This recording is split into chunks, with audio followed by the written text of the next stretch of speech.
Great morning, students. I hope you all are very well. So हमने chapter 10 start किया था gravitation, जिसके अंदर हम उसका इंट्रोडक्शन जो है वो पढ़ चुके थे. So from here now that is we know that यहाँ से जो 10.1 का जो टॉपिक है that is the heading is gravitation, वो स्टार्ट होता है. तो हम आज उसकी स्टडी करेंगे. We know that the moon goes around the earth. हम जानते हैं कि जो चांद है वो अर्थ के अराउंड रिवॉल्व कर रहा है.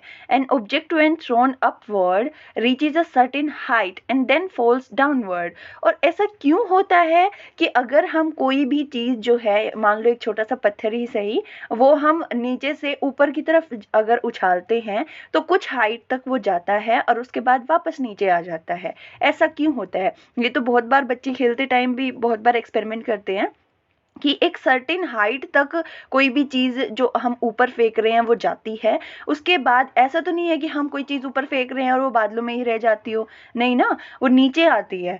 क्यों आती है उसका रीज़न हम पढ़ रहे हैं. It is said that when Newton was sitting under a tree an apple fell on him. कि न्यूटन जो है, जो बहुत ही ज़्यादा एक ग्रेट साइंटिस्ट हुआ करते थे, वो एक पेड़ के नीचे बैठे थे और एक एप्पल जो है वो उनके ऊपर गिरता है. The fall of the apple made Newton start thinking. जैसे देखो हमारे साथ क्या होता है, देखो यही डिफरेंस होता है ग्रेट पर्सन में और एक नॉर्मल पर्सन में.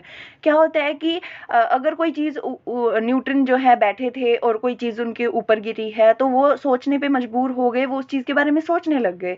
ऐसा क्यों हुआ, किस लिए हुआ, ये चीज़ ऊपर से नीचे गिरी ही क्यों है, गिरी है तो इसका रीज़न क्या है ना, ये सारी चीज़ें. लेकिन अगर हम नॉर्मल पर्सन हैं, हमारे आसपास इतनी सारी बहुत मैजिकल चीज़ें होती हैं, हम उनके बारे में जस्ट सोचते भी नहीं है कि ये कैसे हुई है, क्यों हुई है, जस्ट हो रही हैं, ठीक है, इट्स ओके. तो वो वाली चीज़ है कि अपने आप को इतना ज़्यादा क्यूरियस बनाओ कि हर चीज़ का आपको रीज़न जानने का हक हो. ठीक है, अगर आप बच्चे साइंस पढ़ रहे हो ना तो एक है ना इंटरेस्ट होना चाहिए.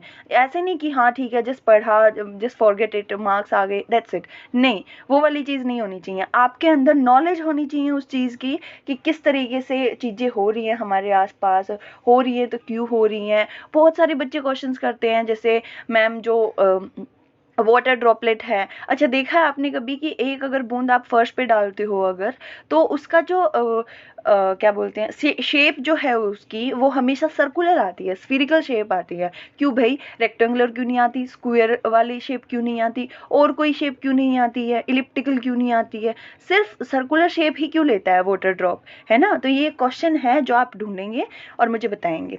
ठीक है, मैं वेट करूंगी कि कौन सा स्टूडेंट सबसे पहले मुझे इसका आंसर बताता है. सो यहाँ पे फिर से आते हैं कि न्यूटन जो है वो सोचना स्टार्ट कर देते हैं कि ऐसा क्यों हुआ. He thought that if the earth can attract an apple can it not attract the moon. कि अगर जो अर्थ है वो अट्रैक्ट कर रही है अपनी तरफ एप्पल को, तो क्या वो मून को अपनी तरफ अट्रैक्ट नहीं कर सकती. Is the force the same in the both cases. क्या दोनों में सेम ही फोर्स लग रहा है. ही considered that the same type of force is responsible in both the cases. कि उसने इस बारे में बहुत ज़्यादा मतलब अपने आप को इतना वो किया कि कितने टाइप के जो फोर्सेस हैं वो प्रेजेंट हैं, या फिर कौन सा फोर्स जो है वो इसके लिए रिस्पॉन्सिबल होता है. ठीक है. He argued that at each point of its orbit the moon falls towards the earth. कि उसने इस बात पे आर्ग्यू किया कि जो मून है वो अर्थ की तरफ जो है फॉल क्यों नहीं होता. Instead of going of in a straight line so it must be attracted by the earth. तो स्ट्रेट जाने की बजाय अर्थ जो है इसको अट्रैक्ट क्यों नहीं करती है, या करती है तो क्यों करती है. But we do not really see the moon falling towards the earth. लेकिन हमने कभी नहीं देखा कि जो मून है यानी जो चांद है वो अर्थ के ऊपर गिरता हुआ. ठीक है, तो ये जो है वो ग्रेविटेशन के बारे में हमने सिर्फ एक पैराग्राफ पढ़ा है.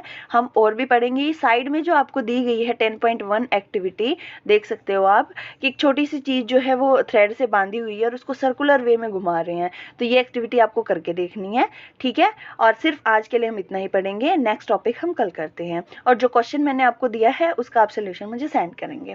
Thank you so much.